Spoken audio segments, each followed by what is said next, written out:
langsung dari Allah Subhanahu wa taala tersebut. Ada jalan yang maksiat, jangan ditempuh kata Allah. Wa taqwaha, dan juga Allah ajarkan jalan ketakwaan, jalan ketaatan, jalan untuk mendekatkan diri kepada Allah Subhanahu wa taala. Diperintahkan oleh Allah untuk ditempuh, untuk ditelusuri, dan itu yang disebut dengan siratal mustaqim, adalah jalan yang lurus untuk menuju kepada Allah.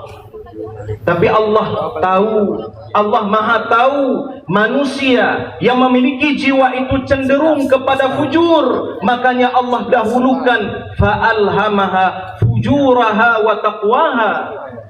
Karena Allah tahu jiwa kita akan cenderung kepada kemaksiatan, akan lebih cenderung kepada sesuatu pelanggaran.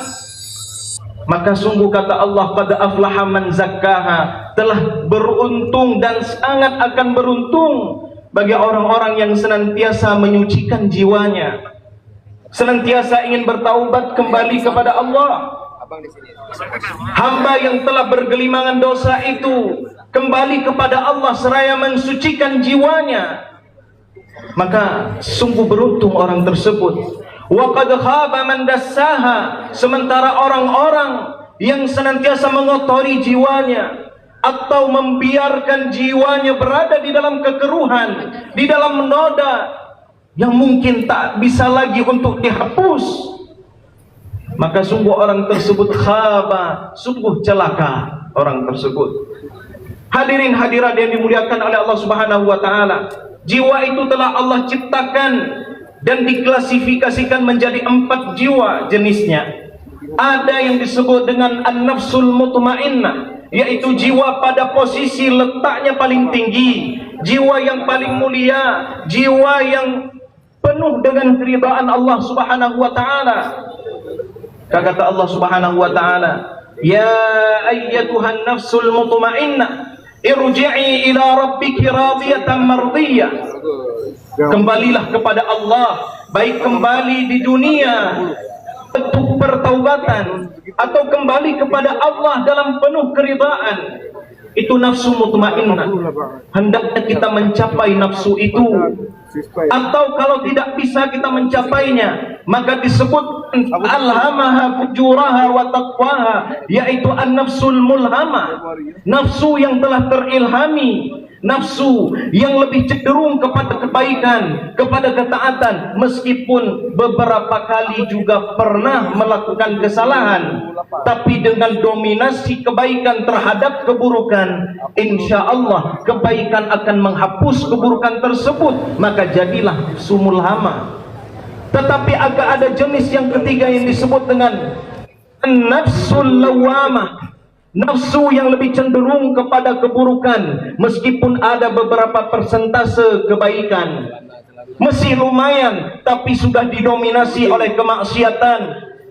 Dia telah terkotori, dia menjadi jiwa yang sudah sakit, yang untuk obati.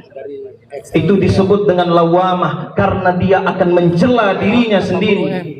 Dan ada nafsu yang paling hina, nafsu yang paling rendah, yang disebut dengan an-nafsul ammarah. Kata Nabi Yusuf di dalam firman Allah Subhanahu wa taala, dalam cerita yang telah Allah gambarkan, kata Nabi Yusuf, wa ma ubarri'u nafsi innan nafsa la ammaratun bisu illa ma rahima rabbi. Yang namanya nafsu itu cenderung dia akan benar-benar terdorong, atau bahkan dia yang mendorong kepada keburukan, kecuali nafsu yang telah dirahmati oleh Allah Subhanahu wa taala. Hadirin dan hadirat yang dimuliakan oleh Allah Subhanahu wa taala, perbanyaklah doa kepada Allah. Allahumma ati nafsi taqwaha, Allahumma ati nufusana taqwaha. Ya Allah, anugerahkan kepada jiwa-jiwa kami ketakwaannya, yaitu rasa takut yang menyelimuti jiwa. Dengan rasa takut dia akan menjadi jiwa yang diselamatkan,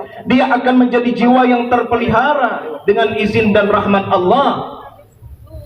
Wa zakkiha anta khairu man zakkaha. Ya Allah, kaulah sebaik-baik yang dapat menyucikan jiwa tersebut, kita sandarkan jiwa kita, kita ikatkan kepada Allah Ta'ala. Hadirin dan hadirat yang dimuliakan oleh Allah Subhanahu wa Ta'ala, perlunya kita kembali merenungi dan kemudian menghayati hakikat jiwa kita ini. Seluruh kita memiliki anggota badan, dan seluruh anggota badan kita akan diperintahkan oleh otak, dan biasanya yang memancing otak itu untuk menggerakkan seluruh anggota badan adalah jiwa. Dianya adalah generator, dianya yang merupakan penggerak kepada seluruh aktivitas, baik itu yang buruk maupun yang baik. Tetapi Islam telah menetapkan ada amar ma'ruf dan nahi mungkar. Diperintahkan kita untuk berbuat kema'rufan, kebaikan.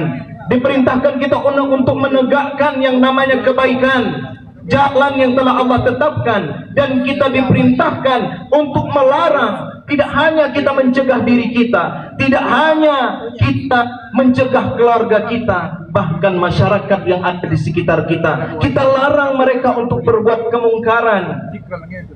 Dan itu menjadi tantangan bagi kita hamba-hamba yang bertakwa.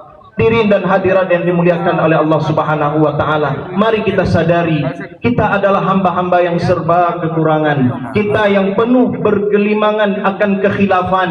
Kita ungkapkan kepada Allah, la ilaha illa anta subhanaka inni kuntu minaz zalimin.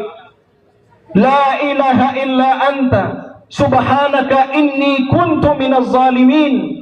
Saudara-saudaraku, saudara-saudariku yang ada di hadapan kita semuanya, ucapkan la ilaha illa anta subhanaka inni kuntu minaz zalimin dalam bentuk pengakuan kita di hadapan Allah Subhanahu wa Ta'ala.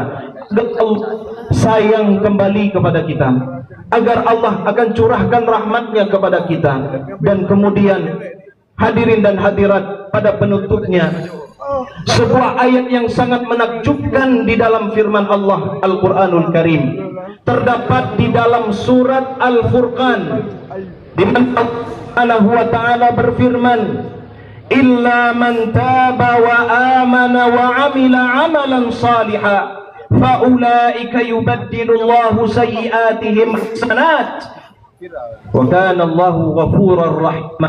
Kata Allah Subhanahu wa Ta'ala, Allah terhadap orang-orang yang menghabisi nyawa, orang-orang yang berzina, orang-orang yang bergelimangan dosa dengan dosa-dosa yang besar, mereka akan dilipat gandakan balasan hukuman oleh Allah ketika di hari akhirat, dan mereka akan ditempatkan di neraka yang paling rendah sebagai bentuk pembalasan yang nyata bagi mereka. Tapi kata Allah Subhanahu wa Ta'ala, kecuali orang-orang yang bertaubat, orang-orang yang mau kembali kepada Allah sebelum kembali yang hakiki kepada Allah yang berupa maut. Wa amana, setelah dia bertaubat, dia asah kembali keimanannya, dia perbaiki keimanannya, dan kemudian wa amila amalan salihah, lalu secara bertahap beramal saleh, fa ulaika yubaddilullahu sayyiatihim hasanat. Maka Allah dengan taubatnya hamba tersebut, dengan keimanannya, dengan amal saleh yang telah ia kerjakan, semua kesalahan-kesalahannya akan diubah oleh Allah Subhanahu wa Ta'ala menjadi hasanat, yaitu kebaikan yang dilipat gandakan oleh Allah Subhanahu wa Ta'ala. Kurang rahmat apa Allah kepada kita? Bersalah kita, kesalahan kita diganti dengan kebaikan yang dilipat gandakan. Wa kana Allahu ghafurar rahima. Kita yakin bahwasanya Allah itu Maha Penyayang, Allah itu Maha Pengampun.